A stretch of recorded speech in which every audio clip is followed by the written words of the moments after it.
Okay, guys, we've got some big news here that of these new leaked lockdown messages that really have been released by a journalist in the United Kingdom, the United States, well, one of our closest allies. Take a look at this. In the United Kingdom, they were considering potentially uh, calling all pets as part of the lockdowns and the pandemic. Here is former health minister James Bethel. He told a news channel this. Take a listen to what he has to say here. A moment when we were very unclear about whether domestic pets or not could transmit the disease. In fact, there was an idea at one moment that we may have to ask the public to exterminate all the cats in Britain. Can you imagine what would have happened if we had wanted to do that? And yet there was, for a moment, a little bit of evidence about that. So that had to be investigated and closed down.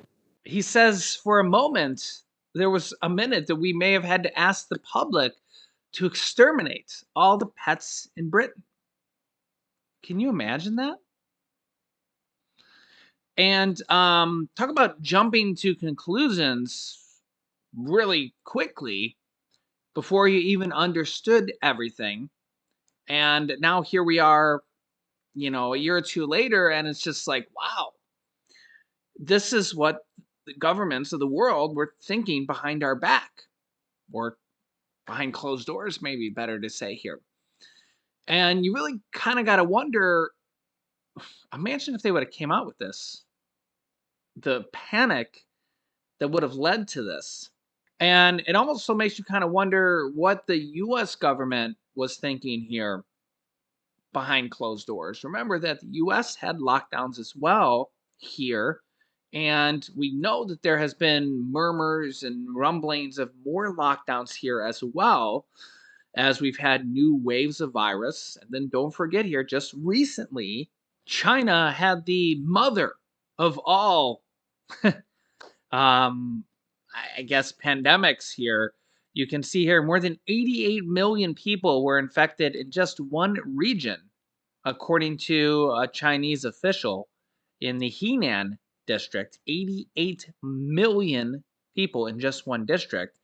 And then also here, China says that their latest outbreak, when they basically opened up their doors and got rid of their zero COVID policy, that 80% of their population was recently infected. 80%.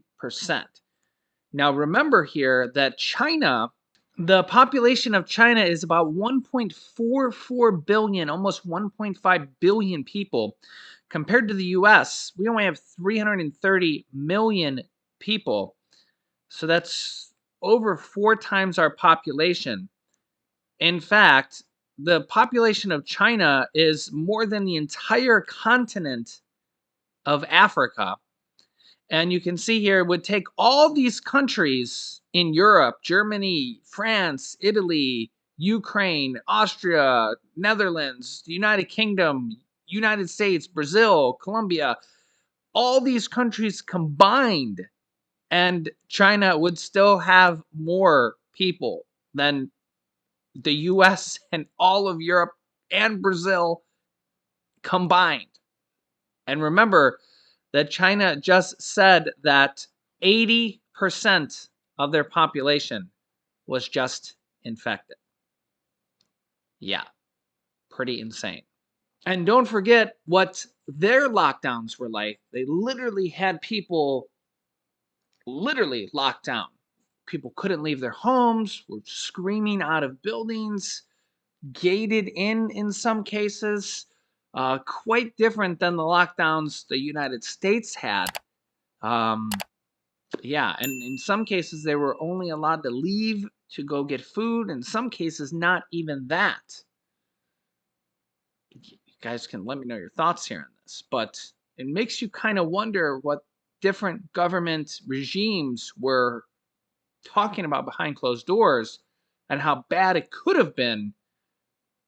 And we see the case study here of China.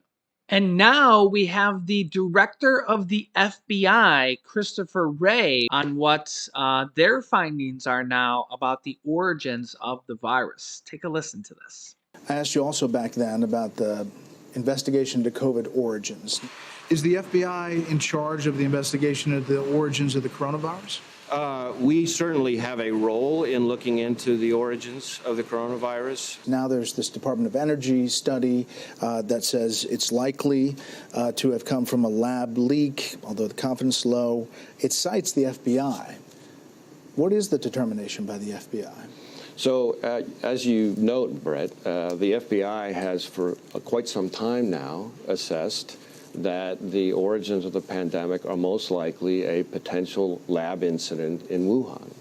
Let me step back for a second. You know, the FBI has folks, agents, professionals, analysts, virologists, microbiologists, et cetera, who focus specifically on the dangers of biological threats, which include things like novel viruses like COVID, and the concerns that in the wrong hands, some bad guys, a hostile nation state, a terrorist, a criminal, the threats that those could pose. So here you're talking about a potential leak from a Chinese government-controlled lab that killed millions of Americans, and that's precisely what that capability was designed for.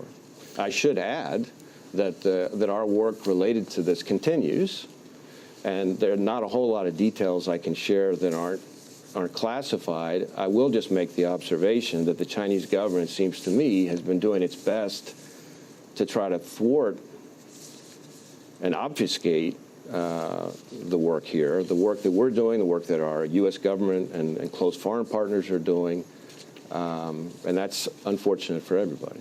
On immigration, do you believe the cartels should be designated as terrorist organizations? Well, I do believe that the cartels represent a significant threat, and we have hundreds, the FBI has hundreds of investigations that go into cartel leadership, and I'm interested in all appropriate legal tools that will help us go after them. We are going after them. Obviously, we're not responsible for the physical security at the border, but we recognize that the threats emanating from the border are serious, and we're determined to do our part as a team effort to combat those threats. We have field offices all across the border that have made hundreds of arrests just last year. I mean, I'll just give you one example. Our Albuquerque division, our New Mexico division, in one seizure last fall, seized 1 million fentanyl pills.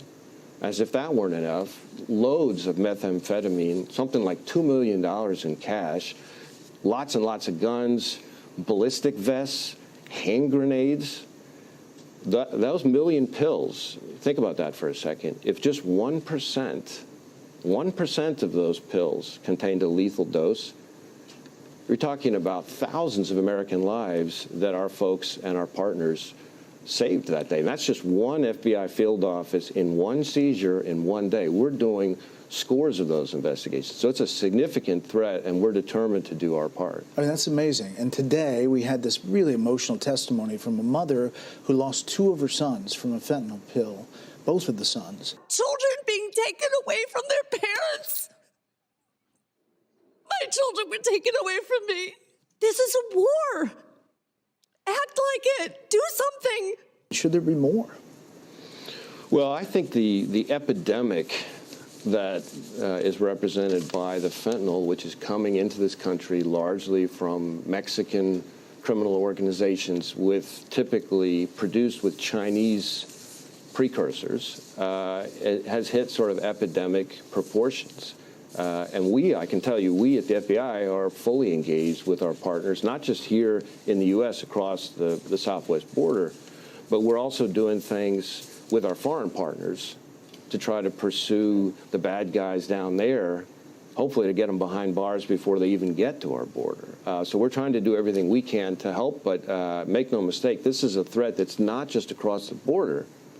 That fentanyl is hitting streets all over the United States, and we've got enterprise investigations into cartel leadership, into transnational gangs and other criminal organizations all over the United States, and we're focused on trying to dismantle wherever we can, dismantle those organizations. Yeah, so obviously, as you can see here, there's a lot we are battling here as a country, and this virus is not going away. And honestly, it could be here forever. Remember, the White House previously said that here, and that could be the case. Let me know your thoughts here in the comments. I'll keep you up to date here. And if you appreciate these videos, don't forget to hit the like button for us. And if you haven't yet, make sure to subscribe down below and click the bell icon so you don't miss out on new videos. Here's some videos you can watch next.